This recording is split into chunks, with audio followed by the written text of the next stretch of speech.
The first step is to create an armature out of galvanized steel wire. This makes it a lot easier to sculpt throughout the process, but it also helps the sculpture to support its own weight. Now you'll see I'm using a Dremel tool. That's to dig out a section of the wooden disc that serves as the base.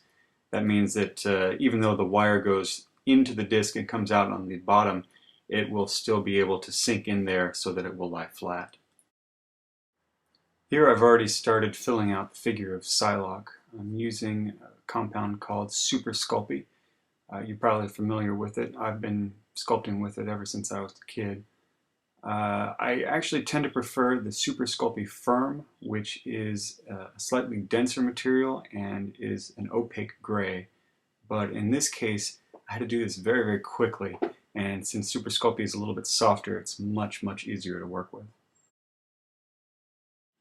I build up the form slowly using mostly my hands, but once I'm happy with the overall figure and also the structural integrity, I'll move on to more detail-oriented tools.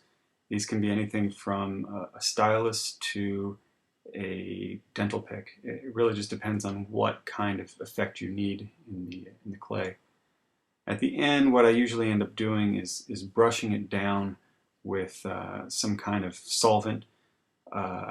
This time I used nail polish remover because I was under deadline and there wasn't anything else in the house that quite had the dissolving power that did.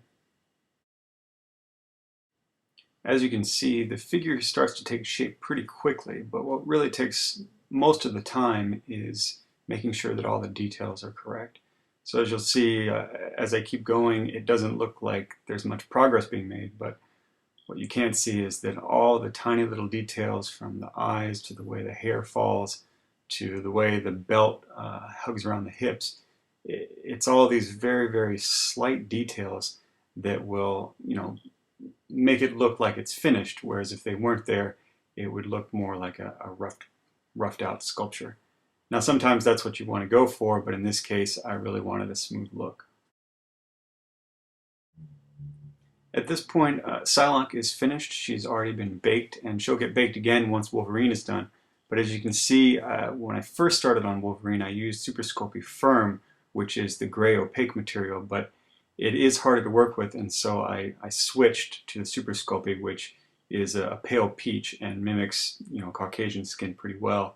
The reason it does that is because it's slightly translucent, which is the same effect that skin has in real life. It also means that at the end I did not have to paint it, so that saved me a little bit of time, and I was definitely on deadline here. And here's Psylocke right before I baked her. You can read more about the process and see pictures of the finished product at my blog, paulrivera.com.